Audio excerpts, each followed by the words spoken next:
C'est une critique qu'on voit de plus en plus apparaître sur les réseaux lorsque de jeunes artistes décollent très vite. Olivia Dean est l'industrie plante la plus flagrante, MDR. Mickey est vraiment une industry plant par contre. Désolée, mais Billie, c'est l'artiste la plus frauduleuse qui ait jamais existé. Tyla est une industry plant. Mais en fait, ça veut dire quoi, industry plant ?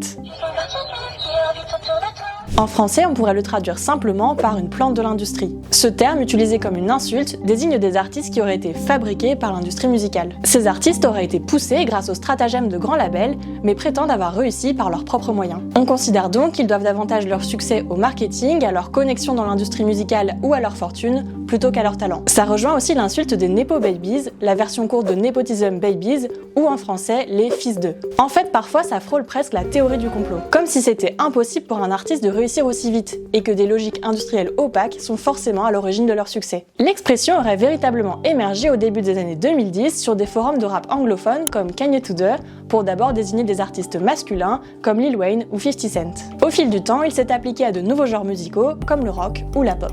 Aujourd'hui, le terme est souvent utilisé lorsqu'une ou un artiste fait une percée fulgurante et qu'on a l'impression qu'il est sorti de nulle part. Bien souvent, cette visibilité est gagnée grâce à TikTok ou les réseaux sociaux qui ont bouleversé l'industrie musicale ces dernières années. Mais quand une chanson devient virale, certains internautes ont tendance à penser que ce sont de nouveaux arrivants qui n'avaient rien produit avant. Vous vous souvenez peut-être de Anxiety de Doechii qui a explosé l'année dernière, eh bien elle n'a pas été épargnée.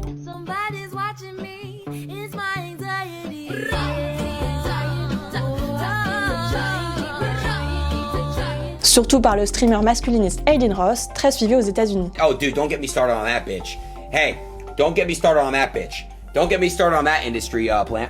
Plutôt que de féliciter l'artiste, on questionne sa légitimité, sa sincérité. Bref, pour le cas de Doechii, on la dévalorise, on la disqualifie, même si elle faisait de la musique bien avant le succès de ce morceau.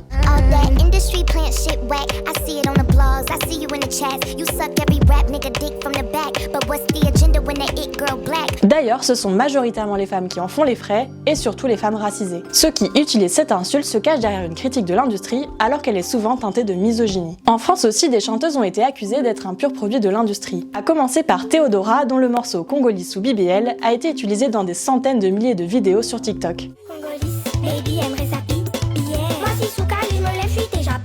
Alors son frère, qui est aussi son producteur, a pris la parole sur X pour la défendre. Théodora, c'est l'artiste au succès le plus organique, c'est pas vos artistes marketing ou industrie plante qu'on voit pop tous les 4 matins. Il n'y a pas de label derrière à part notre label, on n'a même pas de bureau, donc respectez son travail s'il vous plaît et arrêtez de raconter de la D. Plutôt que de subir cette étiquette sexiste, des chanteuses comme la franco-coréenne Mickey s'en emparent. Elle a réagi à cette critique dans une interview accordée au magazine Numéro. Elle y raconte pourquoi elle a choisi de nommer ironiquement son premier album, sorti en octobre 2025, Industry Plant.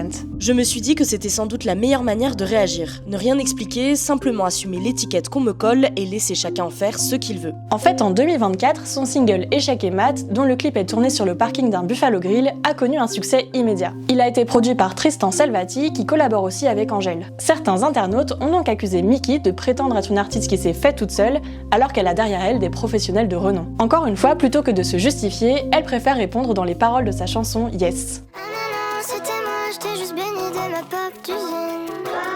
Et pour la blague, elle a même glissé une feuille de papier avec les paroles, qui était faite avec de vraies graines de fleurs à planter. Pour résumer, accuser une artiste d'être une industry plant, c'est un peu la nouvelle insulte misogyne sur les réseaux. Sur France Inter, la chroniqueuse Mathilde Serrel dit même que c'est la nouvelle variante artistique du « elle a couché pour réussir » ou « c'est la fille du patron ». Mais est-ce qu'au fond ce débat a vraiment lieu d'être ? Car on le sait, les artistes ne doivent pas uniquement leur succès à leur talent. Ils s'entourent de producteurs, de managers, d'attachés de presse, de distributeurs, etc., etc. Les stratégies marketing n'ont rien de nouveau, elles ont simplement évolué avec les réseaux sociaux. Alors une question se pose, comment les artistes peuvent-ils s'emparer de ces nouveaux codes sans être pour autant taxés de pure stratégie marketing ?